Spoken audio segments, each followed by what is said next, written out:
What is up, everybody? Welcome back to another episode of the Social Media Mindset.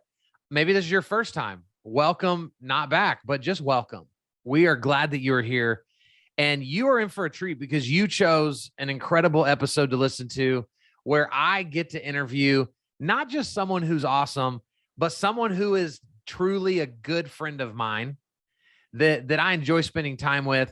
I've got TAMERA GAEDE with lawyer's title, and you are, let me try to get this right, the director of Collin County Sales. Good job. I did it. Come on. And TAMERA, I'm so excited for this episode because I've never had anyone on that's in your role and in your world.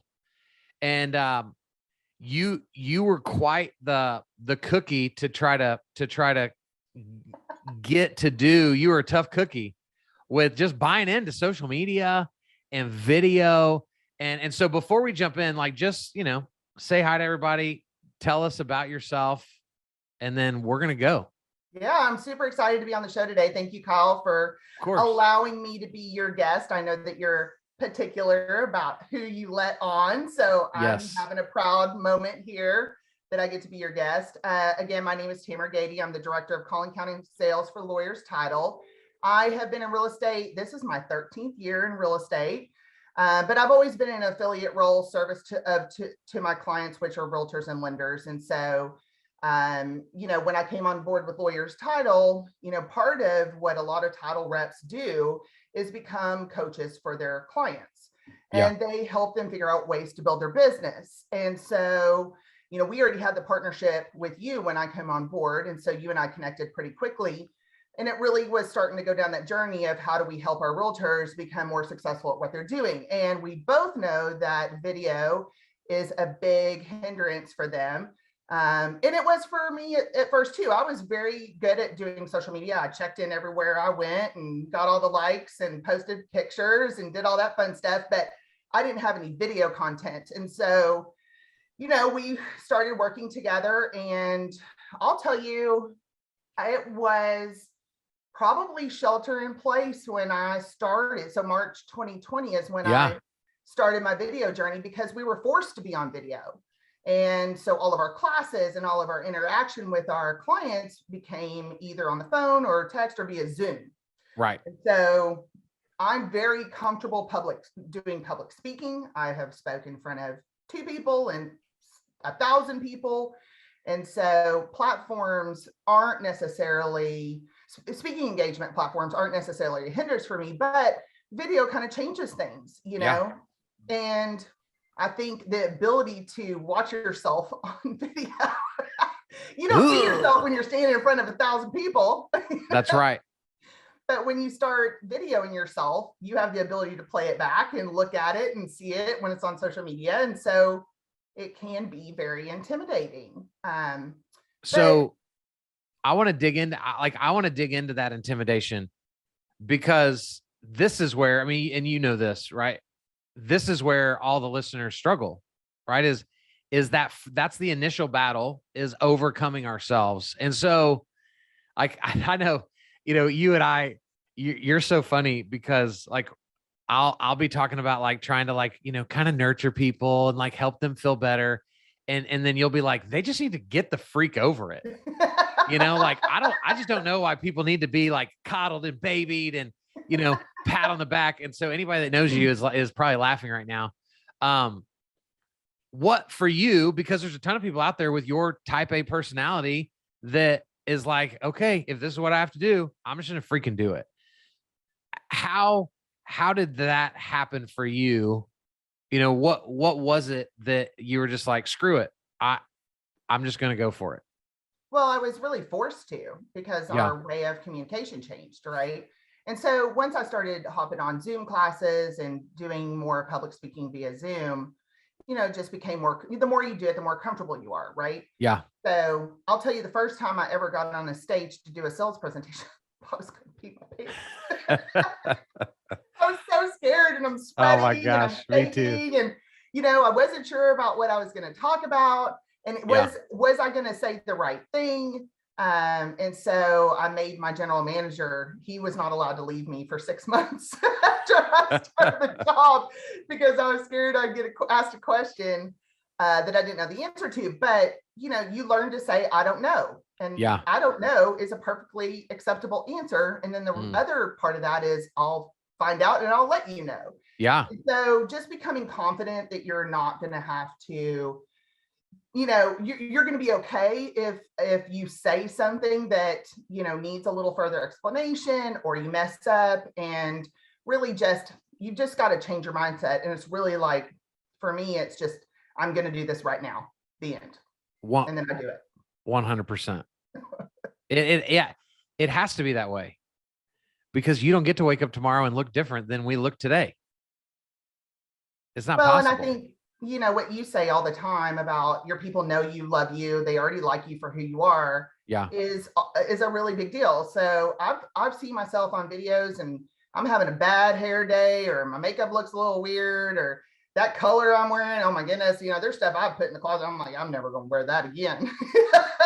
yeah. But, you know, you just kind of have to own it, you know, and it is, you're human, and it's not always going to be perfect. But neither is my sales presentation. You know, Right. There's sometimes where I get off stage, I'm like, nailed it. And then there's some times that I get off stage, I'm like, well, that could have been better. Yeah. Well, talk to me about, like, how do you plan out your content? Like, what you're going to talk about in a video. I know, you know, it's not as recent as it feels in my head, but you've been doing a podcast. Yep. For what? Close to a year now? Not quite that long, maybe 9 months. A little months. less? Yeah. Yeah. So talk to the listeners just about, like, how do you do your content? How do you decide what you're going to talk about? And we may even jump into some podcast stuff soon, because that's just such an easy way to grab video content without feeling like you're staring into a camera lens. I spend a lot of time paying attention to what other people want to know about. I am constantly talking to my clients. We're sitting in social situations, you know, or we're sitting in business situations, and I listen to what people ask about or what they're interested in. And then I watch trends that are happening on social media. What are realtors wanting to know about? What are lenders wanting to know about? So I spend a lot of time, and like, I do it so often, so much now, I don't even think about Right. it. And so that for me is really the resource for gathering topics, because my consumer of my podcast are realtors and lenders. So definitely want to be doing things that'll speak to them. And then every once in a while, I'm a little bit selfish. I'm about to put out a podcast that I did on owning second homes, vacation homes, broken bows specifically, because I wanted to know more about Yeah. Yeah. But that's, to me, that's such an undervalued way to do content. Is, I know a topic that I want to learn about, so I'm going to do content about it, because that's going to force me to go learn more about it and learn it at a level that I can then turn around and teach. And so I think that's a brilliant strategy. Well, it was, you know, that, like I said, I've done a couple of selfish ones. I wanted to learn more about YouTube, so I had someone who I look up to in the YouTube world on the show. But like I said, most of the time it's what will bring value to my clients, because what I do is really about education and servicing my clients. So that's kind of how I gather content. I stay away from political conversations. I stay away from religious conversations. As an affiliate in the business and being a salesperson, I'm Switzerland. I can't, I don't have opinions about things. Yeah. So that is definitely, you know, making sure that I navigate past those potential landmines of bad content, you know, or things that could get me, you know, in trouble with people who feel different ways about different things. Is really important. So I just stick to what'll educate for the most part. And so talk about, like, why did you ultimately choose, you know, because in the title world, I don't see any title companies like doing podcasts. You know, that's not normal. Y'all chose to do that as Lawyers Title, maybe because you also have me, and I might have had a small role in that. Yeah. what has surprised you in a good way as you've done like more and more podcast episodes? Surprised me. I mean, I think, having some people on that would not normally ever step into that world. I just had two of my escrow officers on the show, took a little nudging. And it did, well, a little nudging. It took a lot of nudging. Yeah, but there might've been some blowouts that had to happen before. But you and I were just talking before I hit record on this episode. That's the most engaged of any episode that you've ever had as far as likes and shares and comments. By a long shot. And so this is a great place, I think, to pause and tell the listeners, like, guys, the people that are begging to come on your show might not always be the right guest. It's the person that's like, no, I don't want to do it. Like, because you know that if you get them, it's not going to be about them. They're not going to, just toot their own horn all the time. They're going to actually say good stuff. And that's what happened with Rachel and Kelly. Absolutely. And look, I always have a pre-podcast discussion with whoever's going to be on the show on Mondays. I usually record at 11 o'clock on Thursdays. That's my slotted time. And so we really had a lot of pre-podcast discussion about what we were going to talk about, because again, we wanted to educate, but there's a lot of things that have to happen inside of the contract to close process that, we may not necessarily need to air, right? And so we want to make sure that what we're talking about is following the rules of the contract, and that we're, which my girls do anyway, but it's really about, making sure that we're talking kind of in a very educational general platform, because there's a lot of things within each contract to close process that could change, right? So we had to have a lot of conversation about what we were going to talk about, what we were going to stay away from. And so, but I think that it was something that our audience really wanted. It was clear that they spoke. The listeners spoke because they engaged with the content. And so, and it's such those podcasts, those pre-podcast discussions, about what you're going to talk about is huge. And I'll tell you one thing that is a challenge for me is sometimes I love my realtors, but and even my lenders, we all like to talk about ourselves for the most part. What? And how great we are. Of course. And so, I really have had a challenge with a couple of guests getting to the meat. Like, how do you get past all that surface posturing, and how do you get to the meat? And you and I have talked about that several times. And and I had a straight up conversation with one of my guests saying, this is an interview. You have to pause and let me ask a question. And they just kept going about how great they were. And while Kyle, I never made them disappear like you do, like where the podcast just. I don't know what happened to it. It just, the recording got messed up. That one might not have gotten promoted as much as some of the others.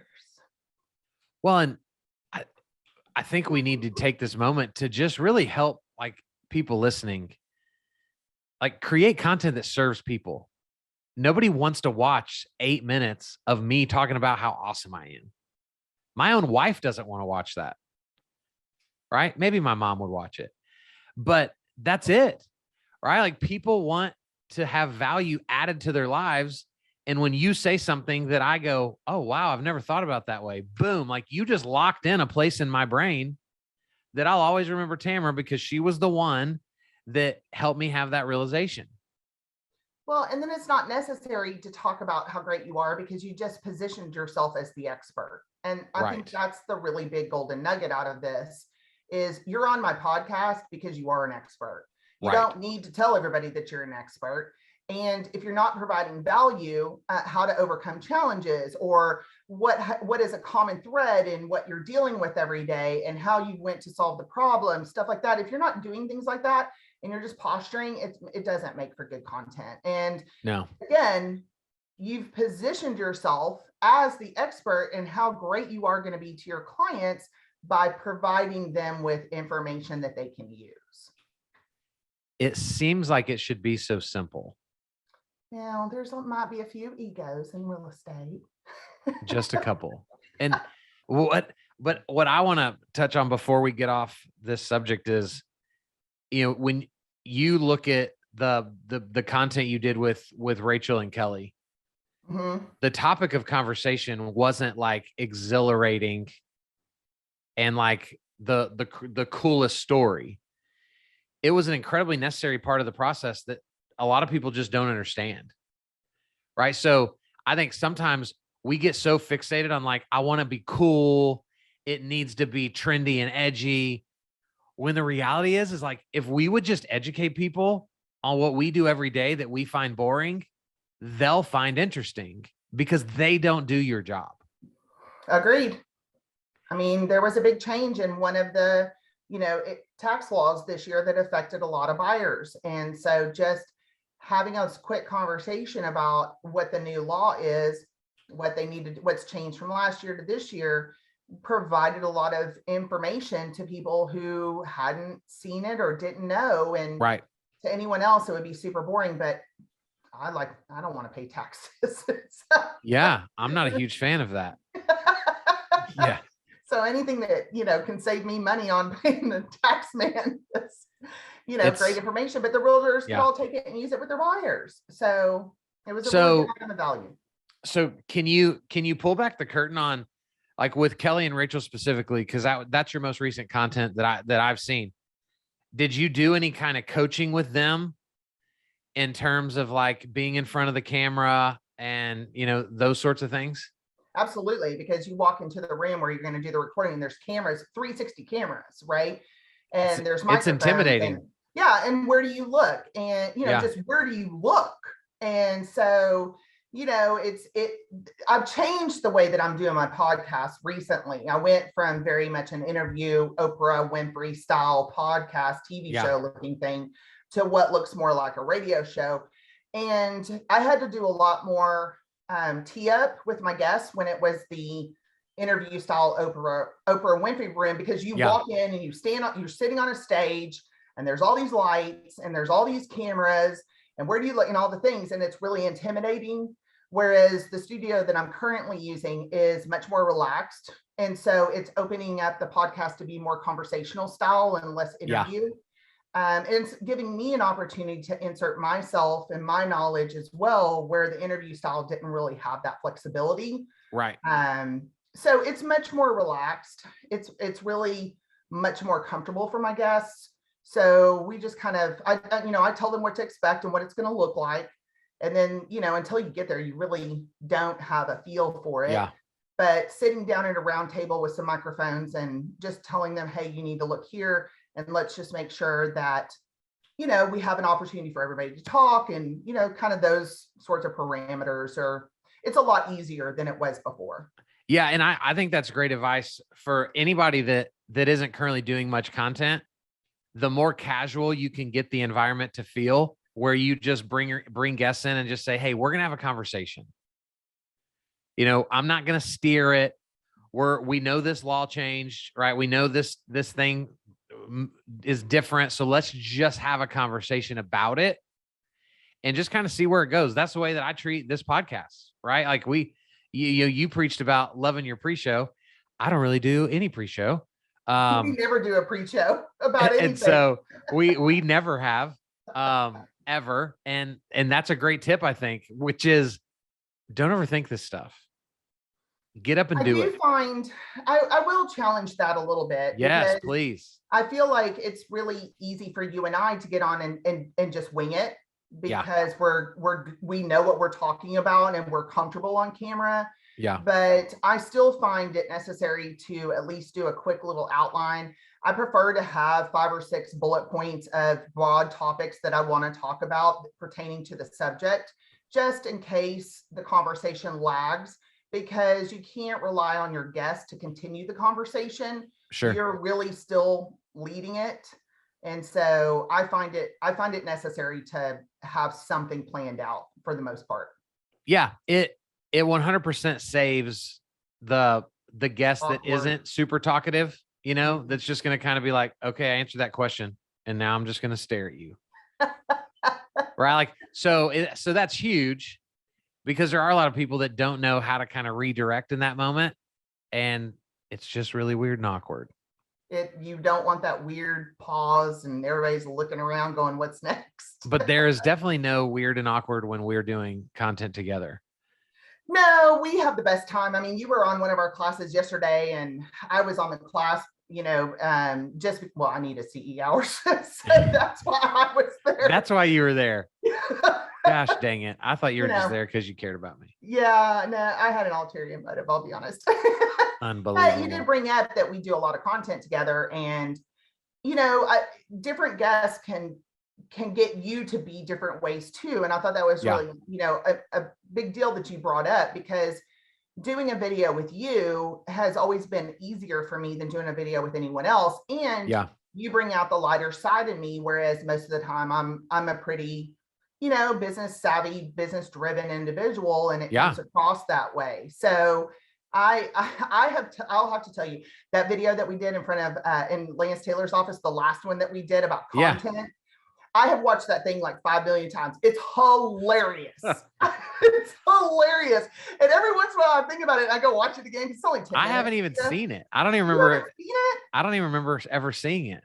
Well, guess what you need to do then? You need to get onto my YouTube channel and subscribe and scroll down and you'll see it in my video content. Okay. I will see it. And guess what, guys? We're going to have Tamara's YouTube channel in the show notes. So right now, as you're hearing this, it's down below. Go click it. Go subscribe, because you put out great content. Well, I help a sister out. I've got 16 subscribers. I'm trying so hard, but it's really, YouTube is a new frontier for me for sure. Yeah.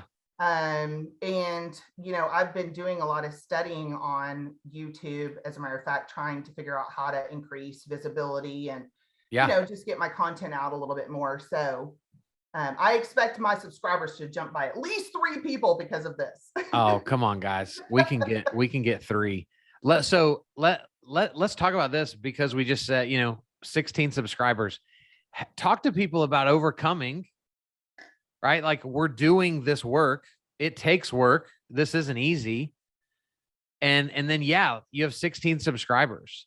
So how do the listeners continue to overcome putting in the work, even though they may not be growing as quick as they want, even though a video they thought was awesome gets three likes? How do you personally overcome that? Well, I'll tell you this. My audience is primarily on Facebook. I mean, I have 4,500 friends on Facebook. So that's where my client database is. And I know that. And so I always stay focused on putting things on Facebook. IG is kind of the second one. And then YouTube is just something that I've been playing with and trying to, explore how to keep growing with it. But I know that my content's viewed on Facebook. It's really funny because I use Kyle's content compounding service. So all of my podcasts go to Kyle's service and they do all my micro content, which gets posted onto all my social media platforms. And I'm telling you, without my micro content, I would be a big bag of nowhere. Okay. That's right. I would probably be a 1 subscriber on YouTube. So the content compounding. So you heard it here first, guys. We got her 15 whole subscribers. Woo woo. Well, I'll tell you what has happened is, everybody sees my micro content, but nobody's going to watch the full podcast on YouTube yet. And it's really funny because I will tell you, I don't see a high amount of engagement a lot of times from the micro content, but I will tell you, I have gotten so many people that have said, I'm watching your podcast. I'm like, no, you're not. You're watching the micro content, but I hear what you're saying. And so I get a lot of, it is positioning me as an expert on a very big platform. And I've noticed that while I am continuing to try to increase engagement, I can see that it isn't really all that necessary because people are seeing what we're doing and what I'm doing. And I've gotten, people reaching out, can I be your guest? I get people all of the time that says, I'm watching your stuff. It's really great. Didn't know you had a podcast. It's so frustrating. But it works, right? We teach this right in our classes. It's the shadows of social media. I got a new client yesterday. He's a lender in Idaho. And we start the conversation with, he's like, I just have to tell you, man, I have been following you for a year. I saw that your car didn't start at the airport a few weeks ago. And he started rattling off just different storylines from my videos. He's never shown up in my newsfeed ever. And it's so frustrating until they give you their money. And then it's not. And so that's the power of I think, continuing to do it. And even just for you, like one of the things that I'm so proud of you for is all of the reps at LT have had the opportunity to do what you're doing. But you're the one that was like, if y'all are going to provide this for us, I'm going to go all in and I'm going to crush this thing. And, you know, this wasn't the goal, but it's turned into the TAMERA GAEDE show because you're the one that's the goal. Well, you know, but you're the one that was actually willing to put in the work. Well, I see a lot of people doing videos, and there's no wrong way to do something. I'm not trying to say that's not that, true, don't but take this I understand the wrong way. But I have access to a professional studio where I have the ability to look as good as I ever can on video. So why not take advantage of it? Yeah. Plus, it gives me an opportunity to shine the spotlight on some people that have been extremely loyal to us and that have really valuable things to say. And then the challenge that I'm working through right now is, how do I take this and convert it into contracts in my office? And so that my escrow team also gets to benefit from what I'm doing, because that's really the goal at the end of the day is, it's great to put out video, but I need it to also have another arm to what it can do. And that's profitability for my branch. So let's talk this out for a moment live on podcast because everybody has this struggle, right? To me, one of the absolute simplest ways to recognize the conversion is to add a question when you get a contract from a realtor that you haven't really worked with, right? That you add a question in somewhere that says, just curious, why did you choose to give your business to Lawyers Title, to TAMERA? And so I don't think we ask that enough, because some of those people are going to start saying, well, I've been following TAMERA for a while and consuming her content. I just woke up one day and was like, why have I never given her a shot? And there's people like that. But when we don't ask, we default back to, oh, they text you, and a text message doesn't get related back to social media. An email doesn't get related back to social media. So sometimes it just takes a little bit deeper of a dig to truly understand like where that person came from. Well, and I think that's a good idea, because I have gotten an influx of requests to be my friend on Facebook, and I'm like, I don't know this person. Yeah. And then also we have recently seen an influx of contracts coming into our office, and my escrow team's like, where did this come from? Sure. So, yeah. It is a good question to ask. And I do always ask them to ask that question. Right. But, I can take kind of a bigger lead on it too, and just ask the question myself. So sure. Try to start seeing if any of this stuff is paying off into revenue. Well, and let's even go further back before the actual transaction and go, when you get these new Facebook requests or Instagram follows and they're realtors in Dallas, Fort Worth, to just shoot them a quick DM and go, what's up, TAMERA? Thank you so much for connecting. How did we get connected? Yeah, that's a great idea. Right. And so the moment somebody goes, well, I so-and-so shared one of your videos, well, boom, instantly, if that person ever gives me a contract, the reason they're here is because they saw a video of mine. Great idea. I'm full of ideas. Great ideas. I might have already hit my quota for the day. So I might hang it up after we finish this episode. It's hard to be you. Well, so it is hard, but it's not hard when I bring on awesome people. That's why I do this. So I want to kind of tie a pretty bow on this episode of your awesomeness with when you're meeting with your realtor partners that are struggling with just social media in general. what are some of the tips that you give to kind of help them be better, get over themselves, right? Anything. Well, I mean, I used to, okay, so it's kind of a bigger question, but I'll be quick. You don't There's a have to lot be of ways quick. that This is title your reps episode. coach agents. And I tried to be a coach when I first came on board with lawyers, and it really wasn't working for me. I am a networker and a connector, and I add value because I recognize what your pain point is, and then I go find the person that can help you relieve that pain point. Right. And it isn't necessarily me. It's hardly ever me. And so I have experts at my, in my phone that I can dial or text or whatever and say, hey, I need you to help this realtor get off the ground with some of these things. And so for a long time, I was leaning on you to do one-on-ones with these people and really just kind of coach them through it. But, here's the thing, Kyle, we spent a lot of time doing those things and then they never did anything. Right.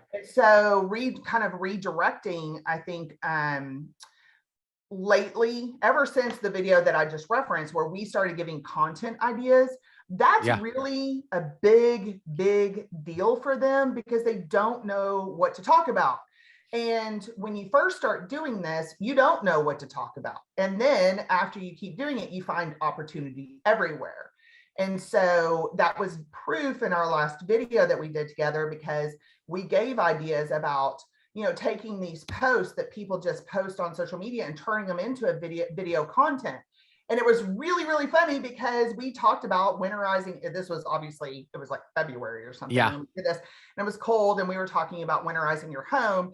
And so that we used that as a content idea. And the next day, one of my realtor husband and wife teams did a video on how to put those hose bib covers on your house. And, and something that sounds so simple and you would think people would know how to do, they got a ton of engagement on social media for it. So I think what I've kind of really shifted to as far as helping people is concerned is providing them with content ideas. So and good. Every time I've met with a realtor and said, you could talk about this and you could talk about this, they're like, hey, hang on, let me get my pen and paper and start writing it down. So now, still hadn't seen them do it.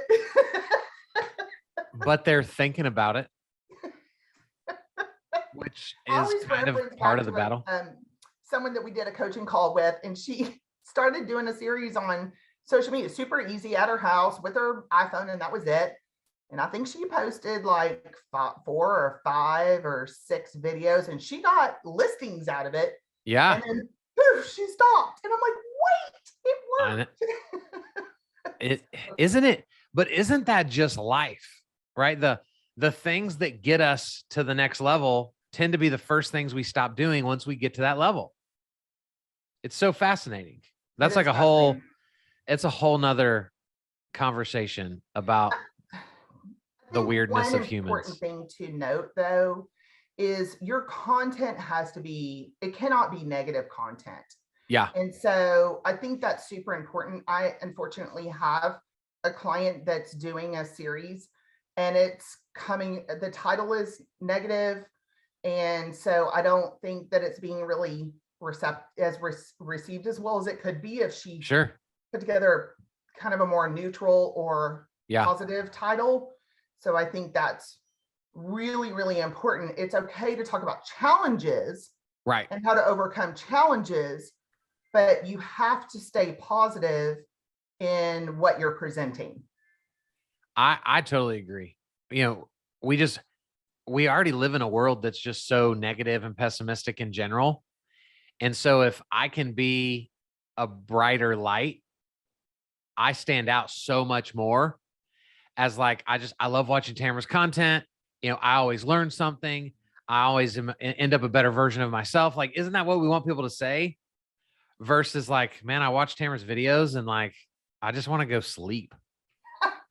Like that's not what we want. I need a cocktail after I watch your video. I watch Tamara's video and I go get in a fight with my wife. Like that's not what we want. And so I think that's it. Yeah. I think that's a huge point. I love it. And so, Tamara, obviously after this episode, you're probably gonna have hundreds of subscribers to your YouTube channel and tons of friend requests. And so what's the best way for listeners to connect to you? Social media. As long as you know how to spell my name, you can find me on any of the platforms.